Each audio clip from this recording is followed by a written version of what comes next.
नमस्कार, स्वागत है आप सभी का। मैं हूं आपके साथ कुमार कुणाल धीरज। खास पेशकश देख रहे हैं आप, नई सरकार नए फैसले। जी हां, बात हम दिल्ली की ही कर रहे हैं। दिल्ली में बीजेपी का सरकार का गठन हो गया है और अब पहली ही बैठक में गुरुवार शाम को सचिवालय में कुछ बातें निकलकर सामने आई।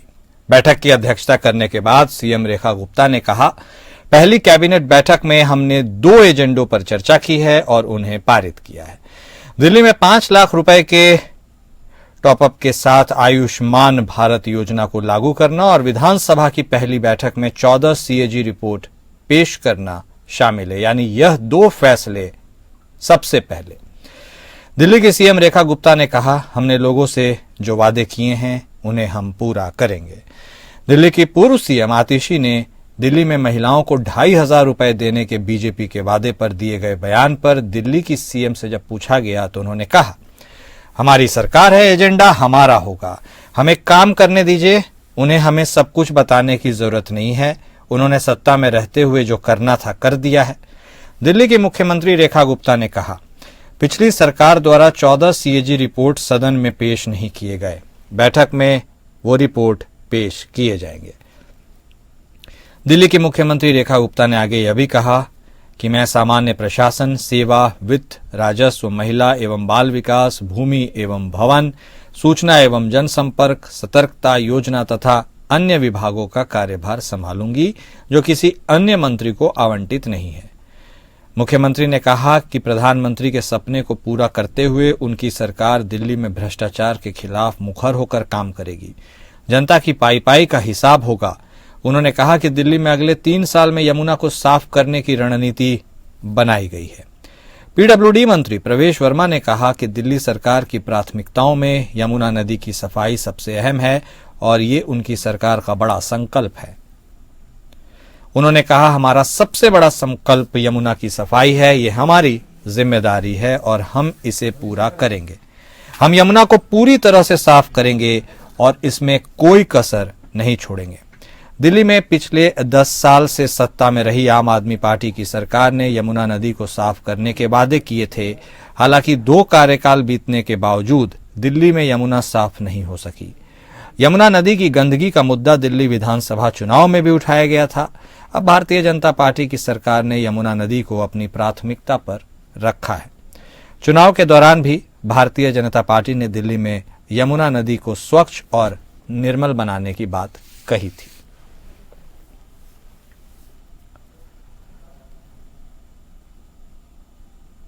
तो दिल्ली में 27 साल के बाद भारतीय जनता पार्टी के नेतृत्व में सरकार का गठन आखिरकार हो गया। रेखा गुप्ता को कमान संभालने का मौका दिया गया है और अब वह इस मौके को चूकना नहीं चाहती। साफ तौर पर उन्होंने पहली बैठक में यह संकेत भी दे दिए हैं, आयुष्मान भारत योजना अब दिल्ली में लॉन्च होगी। इसके साथ ही जो भी सीएजी रिपोर्ट्स थे जो विधानसभा के पटल पर अब तक नहीं रखे गए थे, वह भी अब सामने रखे जाएंगे। इसका मतलब इशारा साफ है कि एक तरफ विकास और दूसरी तरफ पीछे के जो पाप किए गए हैं उन्हें भी कहीं न कहीं टटोलने की कोशिश होगी। और नई सरकार के ये नए फैसले जनता के लिए क्या मायने रखते हैं, इसी पर आज हम अपनी चर्चा को आगे बढ़ाते हैं। हमारे साथ हमारे खास मेहमान जुड़ चुके हैं। हमारे साथ भारतीय जनता पार्टी की तरफ से बतौर नेता प्रदीप सिंह जी जुड़ चुके हैं। वहीं आम आदमी पार्टी की तरफ से बतौर प्रवक्ता वैभव श्रीवास्तव साहब भी हमारे साथ जुड़ चुके हैं। आप दोनों खास मेहमान का स्वागत है। सिंह साहब, शुरुआत आप ही से। देखिए, रेखा गुप्ता को कमान तो दे दी गई है और जिस हिसाब से पहली बैठक में उन्होंने घोषणा की है कि भाई अब देखिए जो 2 अहम मुद्दे हैं, एक तो आयुष्मान भारत वाला और दूसरा कैग रिपोर्ट, एक आगे विकास की गाथा को बताने के लिए और दूसरे पीछे के पाप को टटोलने के लिए। इशारा साफ है क्या कि पीछे भी जो गलतियां की गई है उन्हें नहीं बख्शा जाएगा और आगे जो विकास की रफ्तार है उसे और गति दी जाएगी। लेकिन एक जो सवाल आम आदमी पार्टी की तरफ से भी उठ करके आया, उसको भी एड ऑन कर दीजिएगा कि जो महिलाओं के खाते में 2,500 की बात थी और बात कही गई थी कि पहली ही बार में उसे पास किया जाएगा, उस पर थोड़ा सा अभी विचार किया जा रहा है। सिंह साहब। सर, विपक्ष का मुख्य काम सदन में हो रही चर्चाओं पे सहयोग देना होता है, उस पे एक सकारात्मक टिप्पणी देना होता है। तो जो काम अब तक सदन में नहीं हुआ, जो कैग रिपोर्ट का प्रस्तुतिकरण होता है, ये एक संवैधानिक अहर्ता है या एक है कि ये एक औपचारिकता तो नहीं कहेंगे, लेकिन उसे पटल में रखा जाना एक बहुत महत्वपूर्ण कदम होता है। ताकि जनता के से कर के पैसों से जो भी सरकार ने काम किए वो जनता को पता लगे। तो सबसे पहले तो ये काम आदरणीय मुख्यमंत्री जी के नेतृत्व में ये होने जा रहा है। दूसरा, आपने आयुष्मान भारत का जिक्र किया। न केवल आयुष्मान भारत अपितु वो बहुत सारी केंद्र सरकार की योजनाएं जो दिल्ली में नहीं लागू की गई, द्वेषवश अज्ञानतावश उन सबको लागू किया जाएगा। क्या दिल्ली में 5 लाख का जो टॉपअप है, आप अगर उसको हम लोग समाज के तौर पर देखेंगे तो सबको लगेगा बहुत कम है, लेकिन जो समाज की सबसे पहली इकाई परिवार है, अगर उसके आधार पे आप देखेंगे तो वो बहुत ही महत्वपूर्ण है, बहुत ही आवश्यक है। और परिवारों के स्वास्थ्य में होने वाले परिवर्तन या मनस्थिति में होने वाले परिवर्तन की एक भरोसा है कि चलिए कोई बात नहीं, हमारी सेविंग्स नहीं है, हम उतने सक्षम निपुण नहीं है कि हम बहुत ज्यादा कमा सकें, बचा सकें, या जैसी भी पारिवारिक परिस्थिति हो, लेकिन उसके अंदर एक आस रहेगी कि नहीं ठीक है, अगर कुछ हो गया तो हमारे पास ये एक है सहयोग सरकार द्वारा जो कि हमें मिलेगा। अब इस पे थोड़ी सी अगर चर्चा कर ले तो अगर प्रोडक्टिविटी बढ़ानी हो, घर के मुखिया, घर की गृहिणी मातृशक्ति को अगर यह भरोसा रहता है कि नहीं हम सुरक्षित हैं, तो उनके प्रोडक्टिविटी में कितने अच्छे परिवर्तन आएंगे इसकी केवल कल्पना नहीं बल्कि इसको आप कुछ समय में देखेंगे। जैसे विपक्ष जो है अपने बयानों में कहता था कितना विकास होगा, अब हम वो विकास करके दिखाएंगे, केवल बातों में नहीं रखेंगे। सही बात बाकी प्रश्नों की, तो सदन चलना शुरू होने दीजिए और आप देखेंगे कि दिल्ली के सदन, दिल्ली विधानसभा में जो बीते 12 वर्षों में जो काम नहीं हुए अब वो होके रहेंगे। उनको कोई भी शक्ति रोक नहीं सकती, कोई भी दिल्ली विरोधी शक्ति उनको रोक नहीं सकती। दिल्ली की जनता, क्या अधिकार नहीं है दिल्ली की जनता का कि जो केंद्र उनको जो है व्यवस्थाएं उपलब्ध करा रहा है उनको ले? संवैधानिक तौर पर सबसे पहला अधिकार उनका है। दिल्ली देश की राजधानी है, लेकिन इन्हीं कारणों अगर वो बीते 12 वर्षों में नहीं हो सका तो उसके होने का समय आ गया है। प्रश्न पूछने दीजिए, ये विपक्ष में, सदन में अगर ये चर्चा में सकारात्मक भूमिका निभाते हैं तो दिल्ली की जनता इसको देखेगी, और ये क्या करते हैं दिल्ली की जनता उसको भी देखेगी।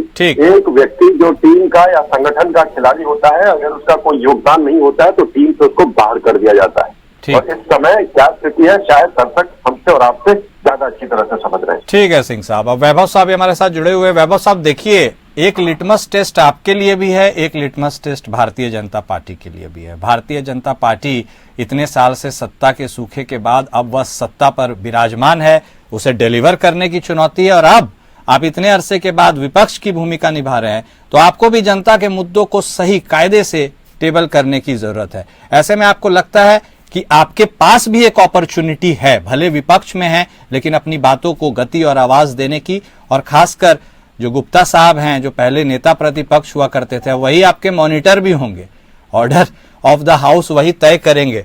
ऐसे में कितनी बड़ी चुनौती आप देख रहे हैं, और ये जो 2 फैसले लिए गए हैं पहले, उसके बारे में भी आपके क्या कमेंट है? कुणाल जी, सबसे पहले तो आपको नमस्कार, हमारे बाकी सभी प्रवक्ताओं को नमस्कार, और जो भी दर्शक प्रोग्राम देख रहे हैं उनको मेरा नमस्कार। कुणाल जी, सबसे पहले तो मैं पुनः कल भी बधाई दी थी और आज भी वापस से मैं रेखा गुप्ता जी को, पूरी दिल्ली की भाजपा इकाई को और सभी दिल्ली के नागरिकों को बहुत बहुत बधाई कि उनको अपना नया चीफ मिनिस्टर मिल गया है। 12 दिन बाद, देर से ही सही, लेकिन उनको अपना नया चीफ मिनिस्टर मिल गया है, तो बहुत बहुत बधाई सभी को। देखिए, कल कैबिनेट मिनिस्टर के साथ जब कैबिनेट मीटिंग होल्ड कर रही थी माननीय मुख्यमंत्री रेखा गुप्ता जी, दिल्ली का हर एक बच्चा, हर एक परिवार बहुत आशा की निगाह से देख रहा था अपनी मुख्यमंत्री के लिए। क्योंकि हमारे प्रधानमंत्री जी ने दिल्ली की सारी रैलियों में 2 प्रमुख बातें कही थी। कि पहली कैबिनेट की जो मीटिंग होगी उसमें महिला सम्मान योजना 2500 रुपए की है, उसकी मुहर लगा दी जाएगी, और दूसरी चीज कि सभी गृहिणियों को जो सिलेंडर मिलेगा वो 500 के आसपास सिलेंडर मिलेगा। ये हम सुनिश्चित करेंगे कि हमारी कैबिनेट की तरफ से प्रस्ताव हो जाएगा। क्योंकि होली भी आने वाली है, होली और दिवाली में तो भारतीय जनता पार्टी ने कहा था कि हर एक परिवार में मुफ्त सिलेंडर दिया जाएगा। ये तो मैं नहीं कह रहा हूं, ये तो प्रधानमंत्री जी ने कहा। वो तो उनकी बात तो पत्थर की लकीर होती है भारतीय जनता पार्टी के लिए। तो उन्हीं की चीफ मिनिस्टर ने सबसे पहला ये काम किया कि अपने प्रधानमंत्री की सुननी बंद कर दी। तो पूरी दिल्ली की जनता को बड़ा आश्चर्य हुआ, मैं भी दिल्ली का नागरिक हूं, वोटर हूं, मुझे भी बड़ा आश्चर्य हुआ कि मेरी चीफ मिनिस्टर ने मेरे प्रधानमंत्री की बात ही नहीं सुनी। अब आते हैं कि उन्होंने जो बेसिकली कैबिनेट मीटिंग में प्रस्ताव पारित किया, मैं फिर से आपसे चैनल पे कई बार कहा और आज भी कह रहा हूं, दिल्ली के अगर हम दिल्ली के परिप्रेक्ष्य में बात करें तो आयुष्मान योजना एक फ्रॉड योजना है, पूरी तरह से नकारी योजना है। हम दिल्ली के नागरिकों को ये उसका कारण बता देता हूं। आयुष्मान योजना के तहत 2-3 कंडीशंस जो ब्रॉडली कंसीडर होती हैं कि अगर आपके घर में कोई मोटर व्हीकल है, अगर आपके घर में रेफ्रिजरेटर है, लैंडलाइन फोन है और भी 3-4 बेसिक कंडीशंस हैं तरह से, तो आप आयुष्मान योजना का लाभ नहीं उठा सकते। अगर ये क्राइटेरिया अगर दिल्ली वालों के लिए फॉलो किया जाएगा तो चाहे वो एक झुग्गी में रहने वाला हो, चाहे वो एक फ्लैट एक पॉश कॉलोनी में रहने वाला, सारी की सारी जनता इस आयुष्मान योजना से बाहर हो जाएगी। इसलिए बार बार अरविंद केजरीवाल जी ने, आम आदमी पार्टी ने कहा था कि इस वजह से, ये हमारी कोई सेंटर वर्सेस स्टेट वाली सिचुएशन नहीं थी, ये इस वजह से इस बॉटम लाइन ये था कि आपकी योजना के तहत पूरी दिल्ली इससे बाहर हो रही है, इसलिए आयुष्मान योजना हम नहीं लागू, हमने जो योजना फरिश्ते योजना ऑलरेडी लागू कर रखी थी, या संजीवनी योजना के लिए जो हमने प्रॉमिस किया था, इसने क्या कहा था, दिल्ली का कोई नागरिक हो, चाहे वो रेडी पटरी लगाने वाला हो, चाहे वो मल्टीनेशनल कंपनी का सीईओ, हर व्यक्ति इस योजना के तहत कवर होता है। लेकिन इन्होंने तो पहले ही अपनी योजना लागू करके अपनी फ्रॉडगिरी बता दी कि ये योजना के तहत दिल्ली की पूरी जनता इससे बाहर है। ठीक, तो दिल्ली की जनता इसीलिए सवाल करती है और इसीलिए प्रश्न चिन्ह पहले दिन से रख रही है कि भारतीय जनता पार्टी का इतिहास रहा है, जो जो उसने कहा है कम से कम वो तो नहीं किया है। चाहे वो उड़ीसा के इलेक्शंस में 300 यूनिट हर परिवार को बिजली देने की बात हो और उसके बाद विधानसभा में इनके कैबिनेट मिनिस्टर बोले ऐसी कोई योजना हम नहीं ला सकते, चाहे राजस्थान इलेक्शंस में इन्होंने कहा था कि सबको मुफ्त सिलेंडर या 450 के आसपास का सिलेंडर देंगे, उसके बाद इन्होंने बोला हम आरटीआई की रिप्लाई में कि ऐसी कोई योजना नहीं है सरकार की। तो भारतीय जनता पार्टी का इतिहास रहा है वो करने का। ठीक है, लेकिन सिंह साहब ये एक इम्पोर्टेंट बात है, देखिए अब एक महिला सीएम दिल्ली को मिला है, सुषमा स्वराज इसके पहले हुआ करती थी भारतीय जनता पार्टी की तरफ से, और इस बार रेखा गुप्ता जी मिली हैं, तो एक महिला के नाते ये सवाल तो खैर वैलिड बनता है कि बहुत सारी महिलाएं आस भरी निगाहों से यह देख तो रही थी कि क्या पहला जो फैसला होगा उनके हक में होगा, जिसकी लगातार गूंज हम सुन रहे थे रैलियों में, लेकिन वह सर अभी फिलहाल के लिए उसे टाला गया है। क्या कोई टाइमलाइन है कि कब तक उसे हम आगे उसे अचीव कर पाएंगे? और दूसरी बात, जिस टेक्निकलिटी के ऊपर इशारा कर रहे थे श्रीवास्तव साहब कि भाई देखिए किसी के पास फ्रिज हुआ, गाड़ी हुआ, तो वो सब तो खैर इसकी सेवा का लाभ नहीं उठा पाएंगे, तो क्या वो दिल्ली के लिए भी वैलिड रहेगा या इसके लिए कुछ अलग से क्लॉजेस जोड़े जा सकते हैं? देखिए, आम आदमी पार्टी की समझ और आम आदमी पार्टी के पूर्वाग्रह, ये दो महत्वपूर्ण चीजें हैं। अब ये सरकार में नहीं है, संवैधानिक तौर पर दिल्ली में ये विपक्ष में बैठे हैं, तो इनकी जो समझ थी सरकार में रहने के समय और इनके जो पूर्वाग्रह है, पूर्वाग्रह एक बहुत ही व्यापक शब्द है, मैं आपके माध्यम से दर्शकों को बताना चाहूंगा कि जब पूर्वाग्रह हम बनाते हैं तो हमारे पीछे के अनुभव और हमारी मानसिक स्थिति यानी हमारी सोच कैसी है। कोई व्यक्ति अगर मुझे एक मिठाई का डब्बा दे तो मेरे दिमाग में बात हो सकती है कि अरे वाह कितनी अच्छी बात है, ये अच्छी बात है, इसको स्वीकार कर लेना चाहिए। और उसी स्थिति में अगर मेरे दिमाग में नेगेटिविटी हो तो मेरे दिमाग में बात चलेगी कि कहीं इसमें इसका कोई स्वार्थ तो नहीं है, कहीं इसमें कुछ मिला तो नहीं है जिससे मेरा स्वास्थ्य खराब हो जाए। तो ये व्यक्ति समाज में प्रत्येक व्यक्ति महत्वपूर्ण है, प्रत्येक परिवार महत्वपूर्ण है। तो इनकी जो पूर्वाग्रह और इनकी जो स्थिति थी उसको दिल्ली की जनता अब नकार चुकी है।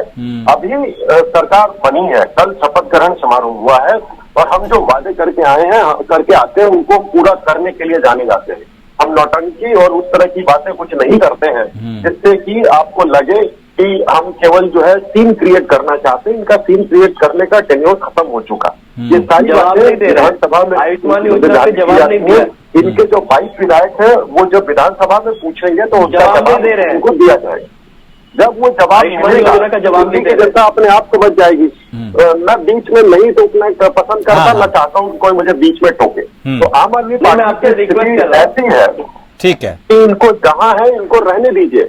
देखिए, किसी कार्य का एक 5 वर्षीय योजना होती है, सरकारें लाती थी, 5 वर्ष की हमारा एक शासन काल होता है, उसका जनता फैसला 5 वर्ष के उपरांत जब आप चुनाव में जाते हैं तो जनता करती है। सबसे बड़ी जब तो जनता है ना कि उसको क्या खोया, क्या पाया, क्या मिला, क्या दिया, किसने वादे किए, किसने पूरे किए, किसने क्या नहीं किया। तो दिल्ली की जनता ने 2 बार इन पे भरोसा करके इनकी सारी बातों को माना।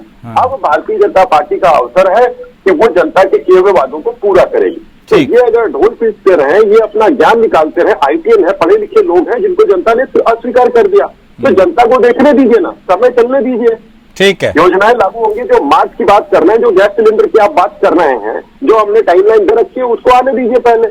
अरे गांव बचा नहीं और हल्ला करने लगे तो इन लोगों की स्थिति देखिए। मैंने कहा कि पूर्वाग्रह और मनस्थिति, ठीक है, ये बहुत महत्वपूर्ण शब्द है। नहीं ठीक है, और देखिए, चुनौतीपूर्ण स्थिति तो खैर दोनों के लिए है। अब नई सरकार है, नए फैसले लिए जाएंगे, लेकिन उसकी फ्रीक्वेंसी क्या होगी, उसकी इम्प्लीमेंटेशन में कब लगेगा, ये तो खैर भविष्य की बात है कि एक मुख्यमंत्री तो दिल्ली को मिल ही गया। तो आप यह भी बता दीजिए कि ये जो देर से आए हैं, क्या दुरुस्त भी आए हैं?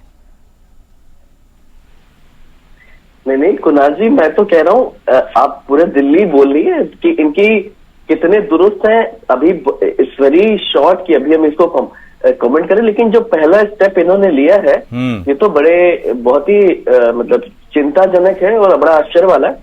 मैं इनके घोषणा पत्र लेके बैठा हुआ हूँ कुणाल जी। मतलब मुझे लगता है कि मेरे विपक्ष की भूमिका मुझे दी है, आम आदमी पार्टी को दी है, अरविंद केजरीवाल जी की पार्टी आम आदमी पार्टी को दी है दिल्ली की जनता ने। तो हम सभी लोग का दायित्व तो है कि भारतीय जनता पार्टी को जो उन्हीं के प्रधानमंत्री ने जो कहा है वो याद दिलाता जाए। अभी पहले आप ब्रेक पे जाने से पहले आप सिंह साहब से, भारतीय जनता पार्टी के जो प्रवक्ता उनसे बात कर रहे थे, उन्होंने आयुष्मान योजना पे मैंने जो प्रश्न चिन्ह खड़े किए उसका जवाब नहीं दिया, गोल गोल घुमाते रहे, उसका जवाब नहीं दिया कि जो मैंने पॉइंट्स बताए क्या वो सही है कि नहीं, क्या इसके तहत दिल्ली की मतलब ऑलमोस्ट सारी जनता इस योजना से बाहर होगी कि नहीं। मैंने इनसे साफ साफ पूछा, इन्होंने इसका जवाब नहीं दिया। दूसरी चीजें मैं आपके वापस से एक आपका ध्यान दिलाना चाहूंगा कि देखिए, जो महिला सम्मान योजना की जो बात प्रधानमंत्री जी ने कही थी और भारतीय जनता पार्टी के सारे लीडर्स ने बार बार चीख चीख के कही थी, चिल्ला चिल्ला के, उसमें कहा था कि सारी दिल्ली की जो सारी महिलाएं हैं और हम माताएं बहनें सबको हम यह सम्मान राशि प्रोवाइड करेंगे। कल दिल्ली की नई निर्वाचित मुख्यमंत्री जी ने फिर से एक जुमला चल दिया। उन्होंने क्या किया, ऑल द एलिजिबल महिलाएं, जो पात्र महिलाएं होंगी वो इस योजना का लाभ उठाएंगी।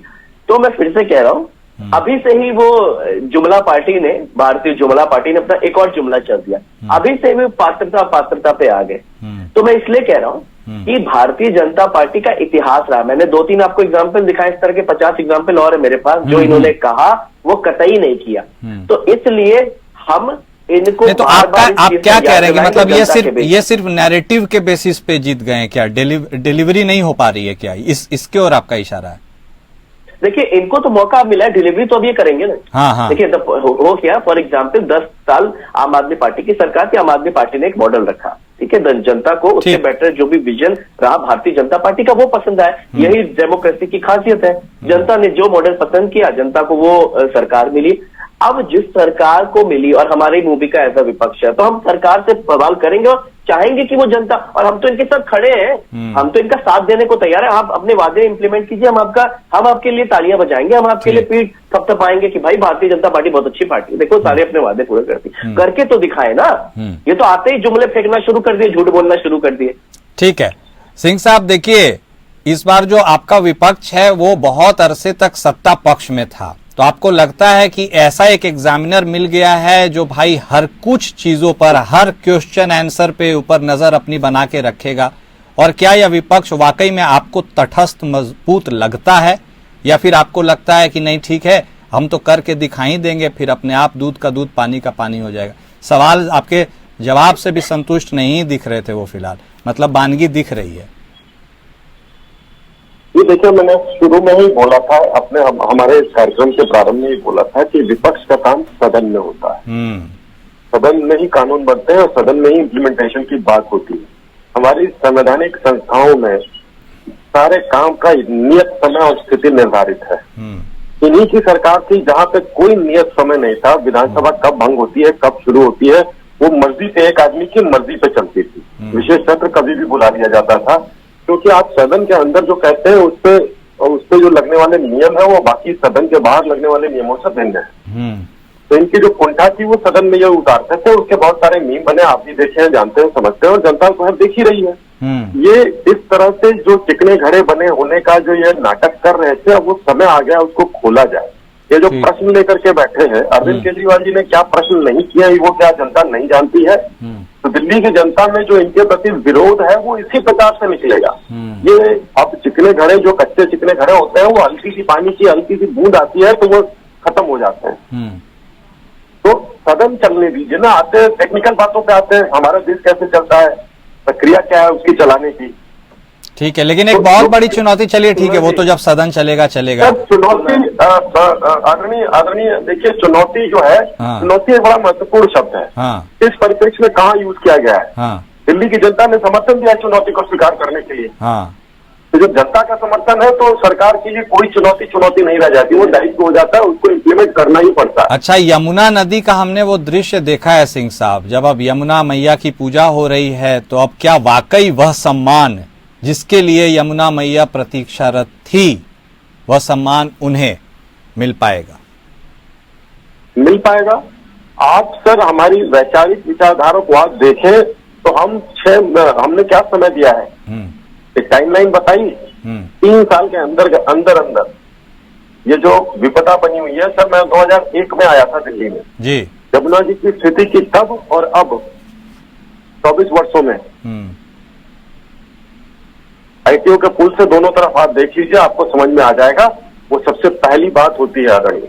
ठीक और है। इनके प्रश्नों का आप मेरे अंदर के भावों को समझिए, दर्शक को समझ रहे हैं कि हम किस आक्रामकता के साथ हम काम पे लगे हैं। हाँ। और उसको दिल्ली की जनता के हित के लिए ही प्रयोग करेंगे। ठीक है, बिल्कुल। अब भावना की बात हुई तो भावना के साथ उसके क्रियान्वयन होने की बात होगी, और अब चूंकि सरकार का गठन हो गया है तो अब हर कदम पर यह देखना होगा कि जो वादे दावे किए गए हैं उन्हें अमली जामा पहनाया जाता है नहीं। बहुत शुक्रिया आप दोनों खास मेहमान का हमारे साथ जुड़ने के लिए, इस चर्चा में शामिल होने के लिए। तो देखिए, दिल्ली में नए सरकार का गठन हो गया और नए सरकार के साथ नए फैसले आ रहे हैं। अब इन फैसलों में कब कौन से फैसले किस समय आते हैं और जनता को कितना प्रभावित करते हैं, यह वक्त तय करेगा। लेकिन रेखा गुप्ता की नई सरकार ने अब फैसले लेने शुरू कर दिए। मेरे साथ फिलहाल इस खास पेशकश में अभी के लिए बस इतना ही। नमस्कार।